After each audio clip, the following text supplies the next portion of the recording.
You are watching Macro TV. We are still busy with the basic model of the macroeconomy. That's study unit 2 and we are in chapter 3 in Fourier and Berger. This is video number 5 out of 10 covering the contents of chapter 3. It's also the first video that we use to discuss the links between the monetary and the real sectors. In the previous video, we introduced the demand for money and the supply of money and how these interact to determine an equilibrium exchange rate on the monetary sector side. Now, we want to link those with the real sector, and the link occurs via interest rates. So interest rates is the result of the equilibrium between the demand for money and the supply of money. But we also know from our aggregate expenditure model that interest rates are an important determinant of investment, and in that way can influence the aggregate demand. Now, this first slide just sort of restates the point that throughout we are talking about real interest rates. Now, the Keynesian transmission mechanism is the way that interest rates link the monetary and the real sectors. So changes in the monetary sector can cause changes in the real interest rate, which has an impact on investment and in that way influences spending and output. Now, in our example, we're looking at an increase in the repo rate. Now, we know that the South African Reserve Bank uses the repo rate as a policy instrument, and they may want to increase the repo rate in order to dampen economic activity. Now, what typically happens if there's an increase in the repo rate, you can distinguish between the impact in the monetary sector and the real sector.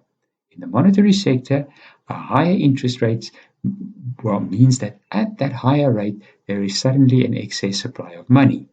People will then rather buy financial instruments and earn a higher interest rate, and that means that the money supply is reduced. But this feeds through to the real sector. The higher interest rate discourages investment. This causes the aggregate expenditure to decrease, and that means that output decreases. And if output decreases, it also causes unemployment. Now, to show this in graph format, we start with the increase in the interest rate in the left-hand panel over here. You can see that's the increase in the repo rate starting the whole chain of events. Now, at this higher rate, you can see there the original money supply is much greater than the demand for money, and that's why there's a reduction in the money supply. People switch from holding money to buying financial instruments, so the money supply is less.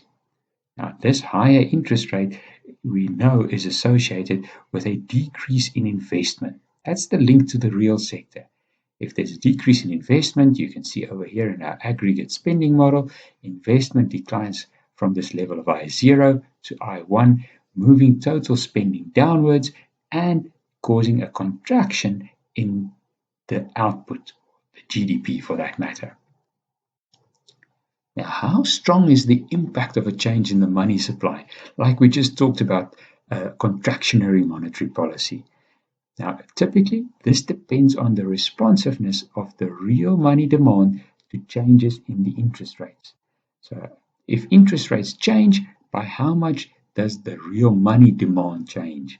Now, we know that this is governed over here by this lowercase letter L that tells you how sensitive the real money demand on the left is to a change in the interest rate. Now, you need to remember the parameter there, KY, is the income, and there's a negative relationship between the money demand and the interest rate. Now, you need to think of this parameter L as a fraction. This could be 0.2 or 0.5 or 0.7. And how large it is tells you something about how responsive the money demand is going to be to a change in the interest rate I.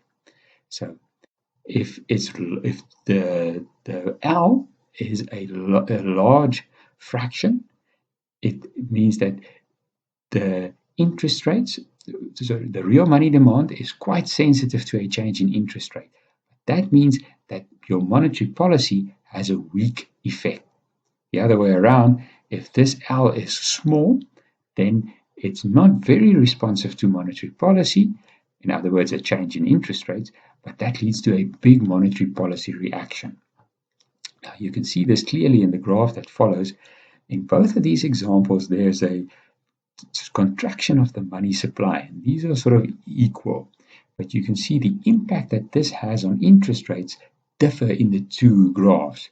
So if there's a high interest rate responsiveness, in other words, your L is a quite large fraction, a change in the money supply leads to a rather small change in interest rates. So a weak monetary reaction. Where on the other hand, if you have a low or a small number over here for the link between the interest rates and money demand, you can see a similar change in the money supply leading to a much bigger change in interest rates. So in addition to this responsiveness of the money demand to changes in the interest rate, you also need to look at what happens on the real sector side. In other words, how sensitive is investment to a change in the interest rate? If interest rates change, does investment change by a little or by a lot? Now, it's governed by this H over here. Similar sort of thinking. It's a fraction, and the larger this is, the greater the reaction is to an interest rate change. So if interest rates change by 1 basis point, it'll get multiplied with a fraction over here, and it will tell you what is the impact on investment altogether. So a larger H means that you have a bigger reaction to an interest rate change. This could be an increase in interest rates leads to a big decline in investment. Now, the changes in investment also needs to feed through to aggregate expenditure. And the impact that the change in aggregate expenditure has to production and income depends on the expenditure multiplier. So that also plays a role by how much does the economic activity gets multiplied through the expenditure cycle. And it will also influence how potent a monetary policy intervention may be. So you can see the issues faced by the Reserve Bank. They know that they can change the repo rate, but what is the reaction in the monetary sector, the reaction in interest rates, and the reaction when the change in investment feeds into aggregate spending.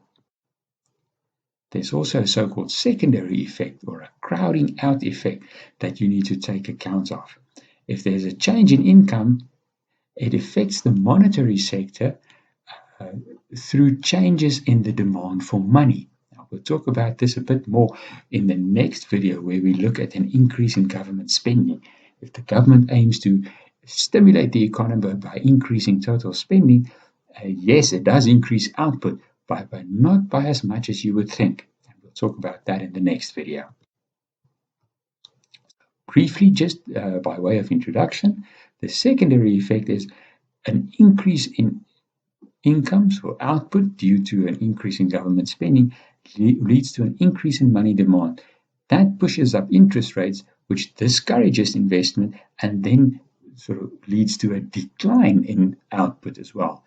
Now, typically, this secondary contraction is smaller than the initial injection, but we'll draw a graph in the next video and show it more clearly. Things are getting complicated now, and you need to grasp the idea that both changes in the monetary and in the real sectors can influence one another. And next up, we'll do an increase in government spending and see what that looks like.